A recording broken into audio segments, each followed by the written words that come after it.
बिस्मिल्लाहिर्रहमानिर्रहीम। हमारा अगला टॉपिक है modified release tablets. Last time जो है वो हम टैबलेट्स की बाकी जितनी भी टाइप्स हैं वो डिस्कस कर चुके हैं। So we are moving now towards the last topic of the tablets that are the modified release tablets.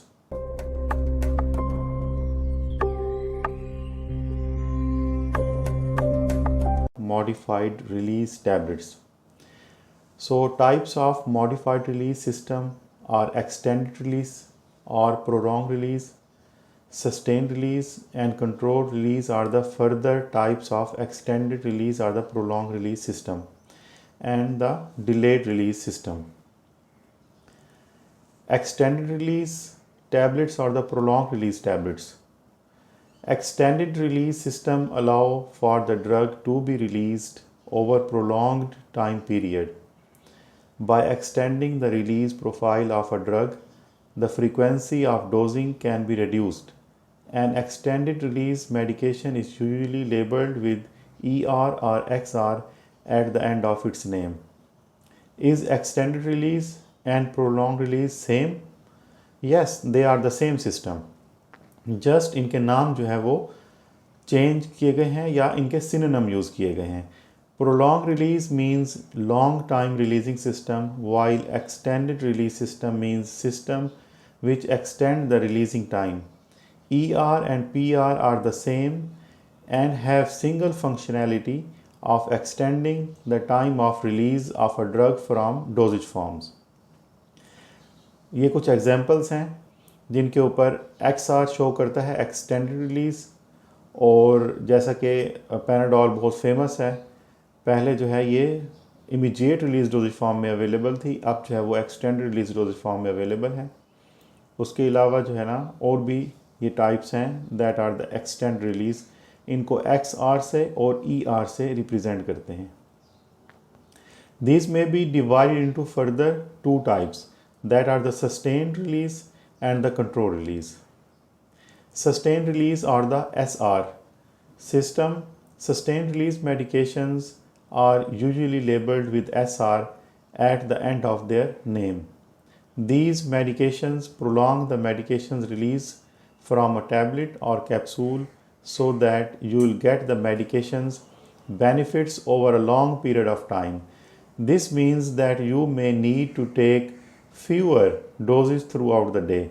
However, even though the medication is released over a longer period of time, it doesn't mean the medication level remains constant while it's in your body. SR forms control the medication's release but not the amount of your body at the given time. ये मैं आगे चल के जब control release explain करूँगा उसके साथ में बताऊँगा कि जी फ़र्क कहाँ पर पड़ता है सस्टेन रिलीज़ में और कंट्रोल रिलीज़ में।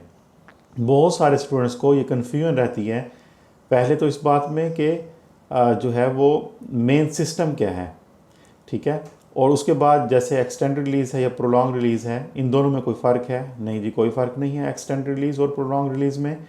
और उसके बाद जो आगे चल के पता चलता है कि जी इसकी जो टाइप्स हैं सस्टेन रिलीज़ और जो है वो कंट्रोल रिलीज़, फिर इन दोनों में क्या फ़र्क है। कुछ एग्जांपल्स हैं सस्टेन रिलीज टैबलेट्स के। नाइट्रोस्कॉट जो है वो SR टैबलेट एंड द क्यूबिरॉन SR tablets. Control release tablets.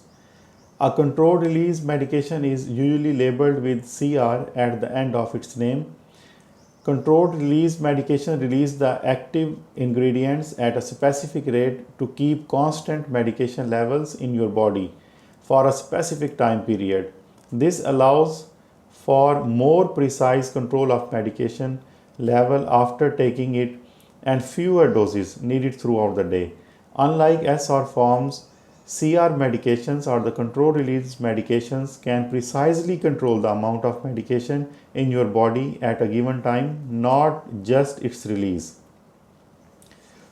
Examples of control release tablets are the Paramox CR and the Ciroxat CR tablet. तो ये CR से जो है ना इसको रिप्रेजेंट करते हैं। Here are some of the points of difference between the sustained release and controlled release dosage form are mentioned. अब आप इसमें फ़र्क जो है ना वो सुने, और उसके बाद मैं थोड़ा सा और भी एक्सप्लेन कर दूंगा अपनी ही लैंग्वेज में, उर्दू लैंग्वेज में, ताकि आपको जो है ना इसका फ़र्क जो है वो वाज़े हो जाए। Sustain release dosage forms follow first order kinetics, while control release dosage forms have followed zero order kinetics.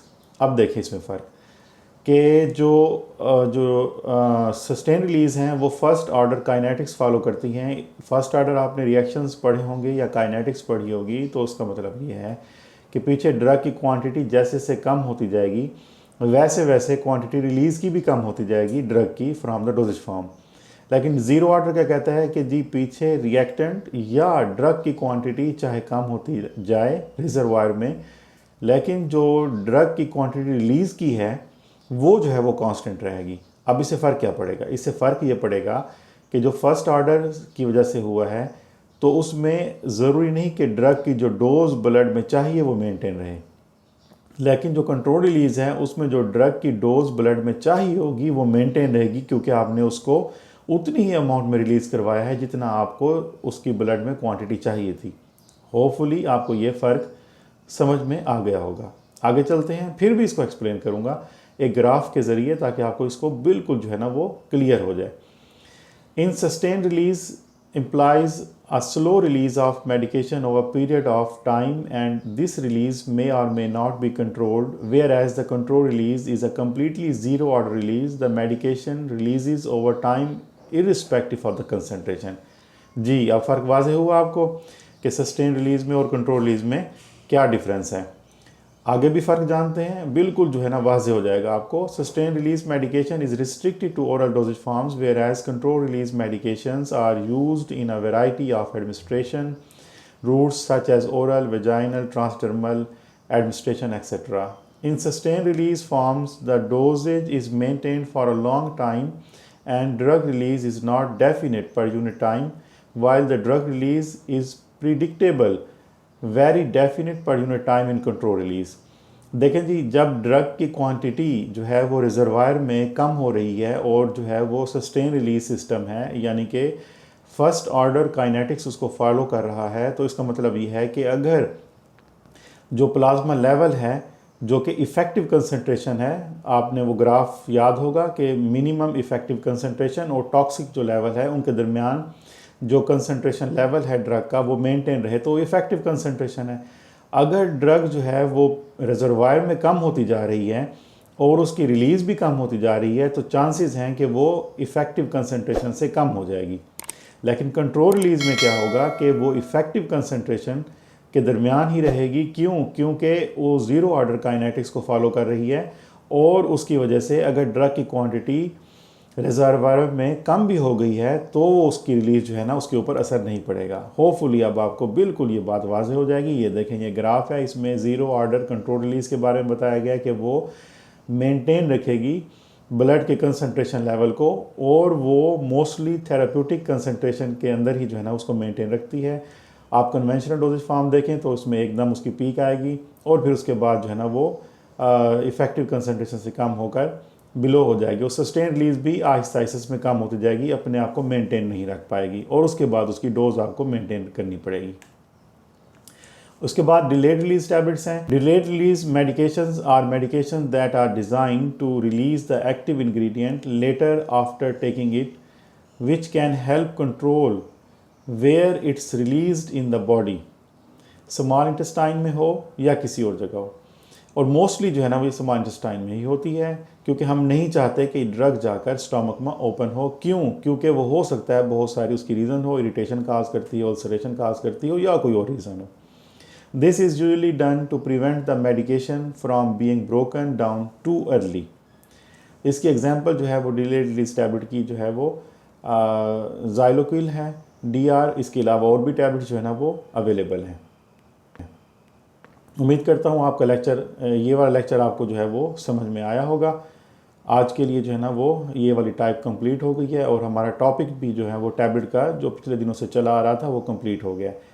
अगर आपने पिछले लेक्चर नहीं देखे तो आप जो है वो पिछले लेक्चर भी सुन सकते हैं, और पहले लेक्चर का जो है वो लिंक डिस्क्रिप्शन में दिया होगा। तो ये सीरीज़ वाइज लेक्चर 1, 2, 3 में जो है ना वो आ रहे हैं, और टैबलेट का टॉपिक जो है वो कंप्लीट हो गया है।